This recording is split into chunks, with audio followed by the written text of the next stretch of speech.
Baik, Assalamualaikum warahmatullahi wabarakatuh.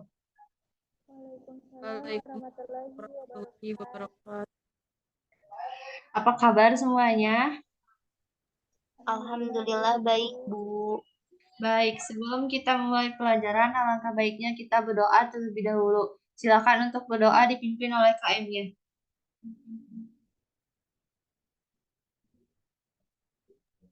Sebelum memulai pembelajaran, alangkah lebih baiknya kita berdoa terlebih dahulu.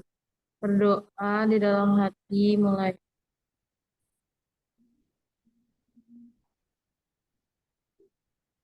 selesai. Kita beri salam. Assalamualaikum warahmatullahi wabarakatuh. Assalamualaikum warahmatullahi. Waalaikumsalam warahmatullahi wabarakatuh. Baik, Ibu absen terlebih dahulu ya. Sani Lisdayanti, Hadir, Bu. Kikim Karlina, Hadir, Bu. Rika Fitri Adriani, Hadir, Bu. Rina, Hadir, Bu. Lisna Saidah. Hadir, Bu. Baik, semuanya hadir ya. Hari ini kita akan melanjutkan materi yang kemarin. Kita masih belajar di teks prosedur. Kemarin kita sudah belajar mengenai apa? Pengertian teks prosedur. Mengenai pengertian, Bu. Apa itu teks prosedur? Teks prosedur adalah teks yang me- menggambarkan langkah-langkah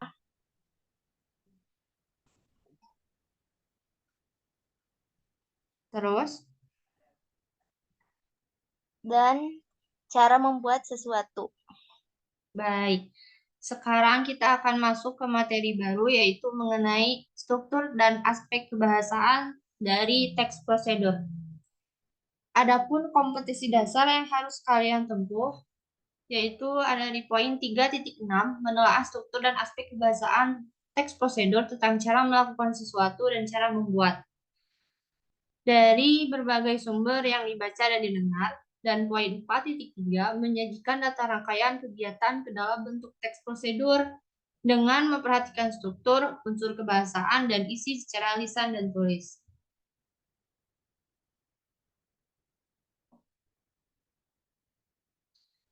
Yang pertama ada struktur teks prosedur. Di dalam struktur teks prosedur terdapat 4 poin yang harus kalian ketahui. Yang pertama ada judul.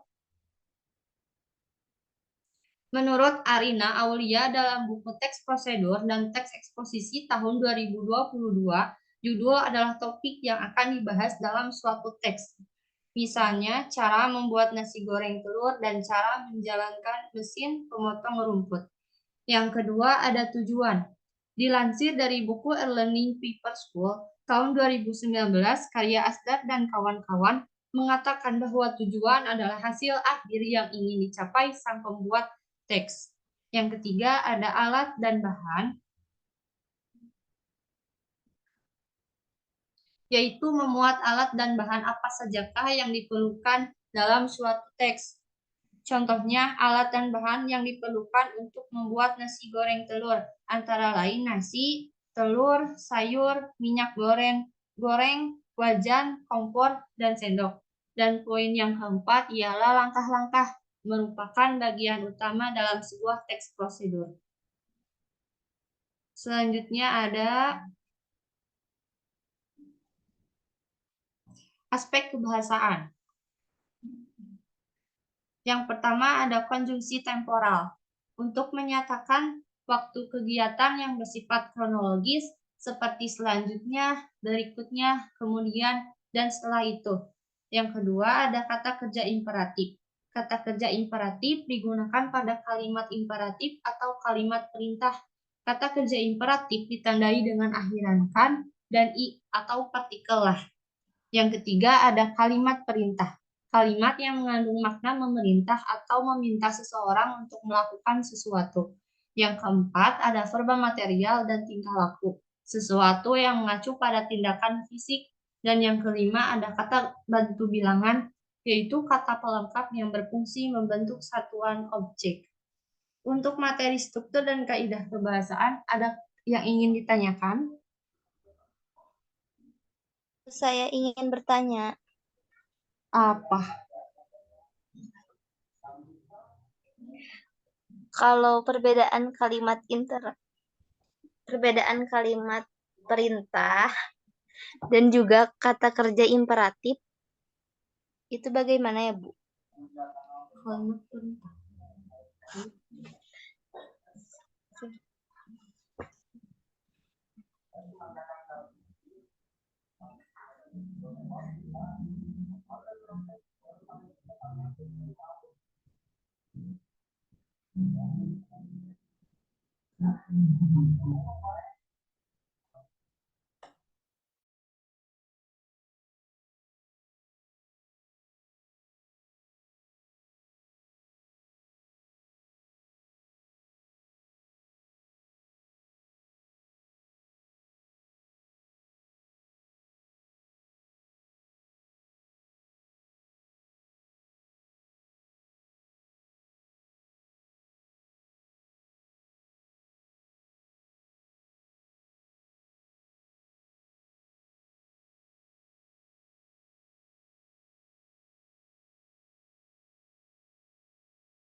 Baik, tadi pertanyaannya apa perbedaan dari kata kerja imperatif dan kalimat perintah?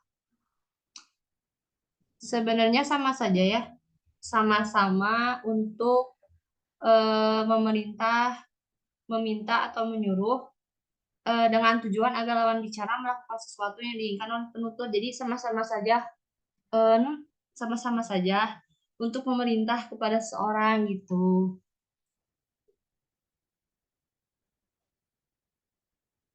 Ada yang ingin bertanya lagi?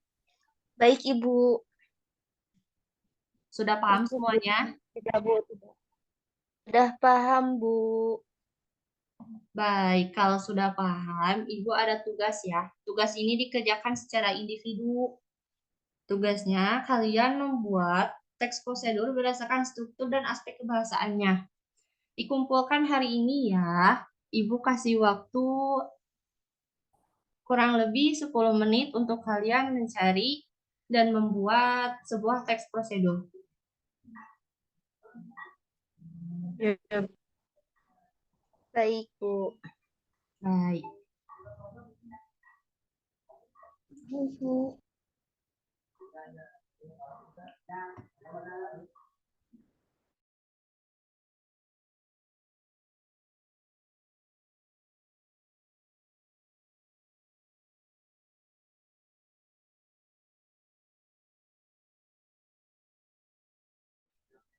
Baik, dikarenakan waktunya sudah habis, ada yang sudah beres? Saya sudah, Bu. Coba Lisna bacakan teks prosedurnya.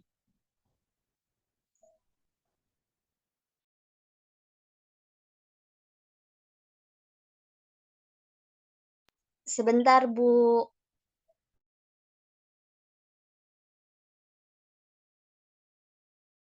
Yang lainnya sudah ada yang beres?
Sudah ada, Bu.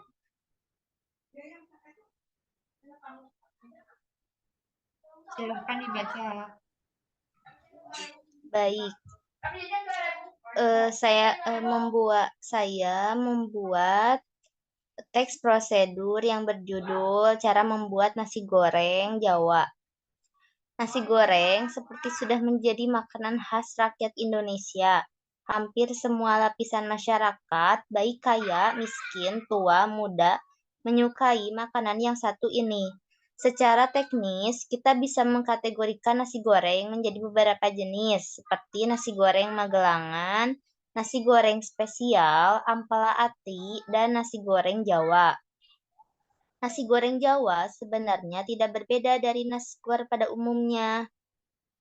Perbedaannya hanya terletak pada bumbu dan isian nasi goreng itu sendiri.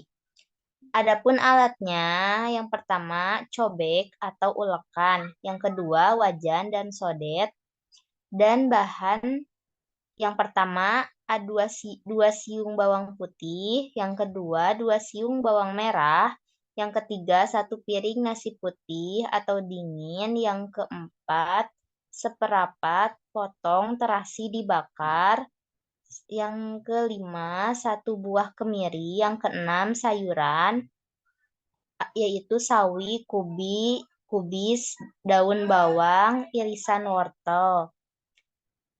Yang ketujuh, garam, gula, lada, cabai secukupnya. Yang kedelapan, kecap asin, dan kecap manis.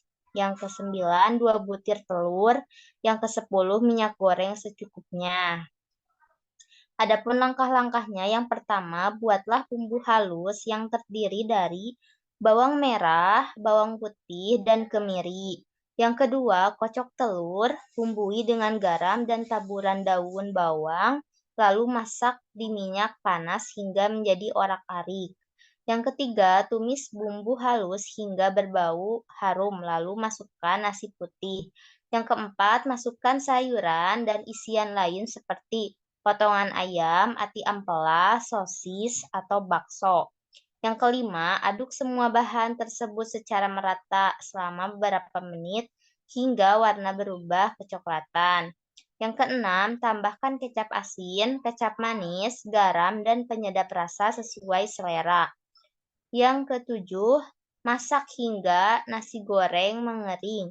Angkat dan sajikan dengan irisan tomat dan taburan bawang goreng. Itu saja, Bu. Baik, terima kasih. Yang selanjutnya coba Sani bacakan teks prosedur. Baik, teks yang saya buat yaitu cara membuat telur mata sapi. Tujuannya, alangkah lebih baik kita sarapan agar memberikan energi lebih untuk berkegiatan. Salah satu menu sarapan mudah untuk dibuat adalah telur mata sapi. Kandungan gizi pada telur cukup untuk menunjang kita berkegiatan sampai siang hari. Untuk bahan dan peralatan, untuk memasak telur mata sapi dengan benar, ikutilah langkah-langkah berikut. Bahan-bahannya, yang pertama, siapkan telur 1 buah. Yang kedua, siapkan garam secukupnya. Yang ketiga, siapkan juga mentega atau minyak goreng. Alat-alatnya yang harus disiapkan yaitu yang pertama ada kompor, yang kedua ada penggorengan seperti wajan, yang ketiga spatula, yang keempat ada piring. Untuk langkah-langkah cara membuatnya, yang pertama, nyalakan api dengan ukuran yang sedang saja. Kemudian langkah yang selanjutnya ialah dengan meletakkan wajan di atas kompor tersebut. Masukkan mentega dan tunggu hingga meleleh dan panas. Lalu pecah telur dan tuang isi telur ke dalam wajan. Jangan lupa untuk menambah garam secukupnya. Agar telur dapat matang secara sempurna, kamu bisa membalik telur dengan menggunakan spatula. Jika telur sudah matang, angkat lalu tiriskan sebentar agar nantinya minyak dapat hilang. Kemudian letakkan di atas piring dan telur mata sapi pun siap disajikan. Mungkin segitu saja, Bu. Baik, terima kasih Sani. Baik, untuk pembelajaran hari ini mungkin dicukupkan sekian ya.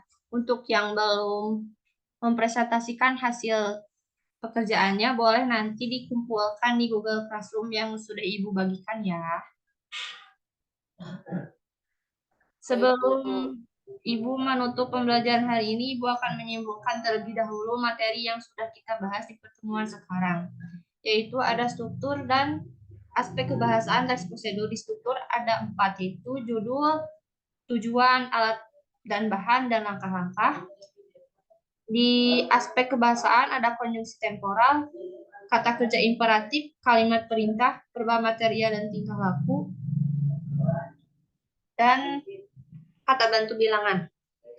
Sebelum mengakhiri pembelajaran hari ini, silakan untuk berdoa terlebih dahulu dipimpin oleh KM-nya.